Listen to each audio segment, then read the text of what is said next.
Tomato গাছটা অনেক সুন্দর ভাই, বীজ যেতে আছে,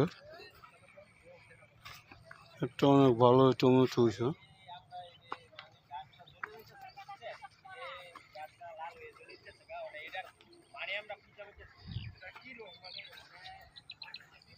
টমেটো বড় বড় অনেক টমেটো হয়েছে, খুব সুন্দর। এদিকে দেখেন ধান খেত, এদিকে দেখেন এই যে অনেক ভালো।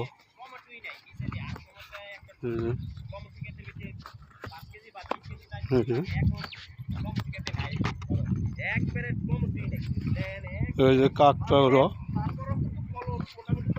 এরা ই করছে,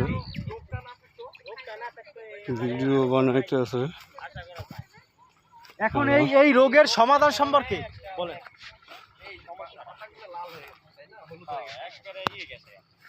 আসলে যা আছে সব ঝুলে গেছে, এই যে দিকটা টমেটো করা টরা যা আছে এই যে এগুলা সব লাল হয়ে পড়েছে। এই যে কাকটা ওরা এই যে একটা এই যে সব করে দেন একটা টমেটো বেশি।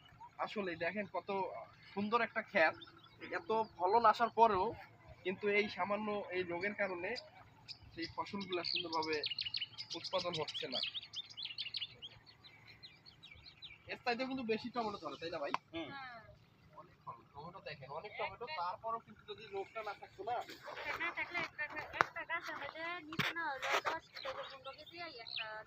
একটা গাছের মধ্যেই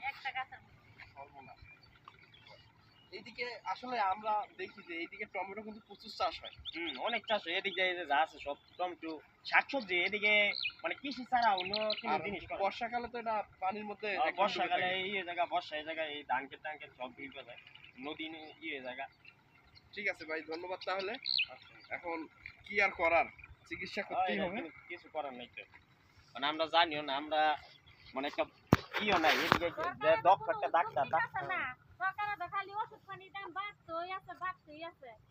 যাই হোক, আপনারা যদি কেউ আসলে কৃষি উদ্যোক্তা এখানে থাকেন বা যারা সমস্যাটা জানতে বুঝতে পারেন, তাহলে অবশ্যই একটু কমেন্ট বক্সে জানাবেন।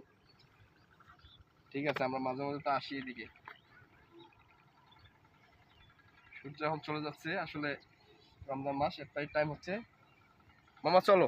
হ্যাঁ, কাকটা ওরা একটা টমেটো নিতে হইব। টমেটো নিবা? নেও এ ভাই, একটা টমেটো দেন তো, পাকনা দেখে রোজা করলে খামু। নেও একটা, তোমার না না, হেরা দেখ, বলছে তো। আপনি যেটা পছন্দ হয়ে গেছে শুনে করে নেন, সমস্যা নেই। আরে দোয়া তো করবো, এইটাই নেই, দুইয়ে খাম। আরে আপনারা তো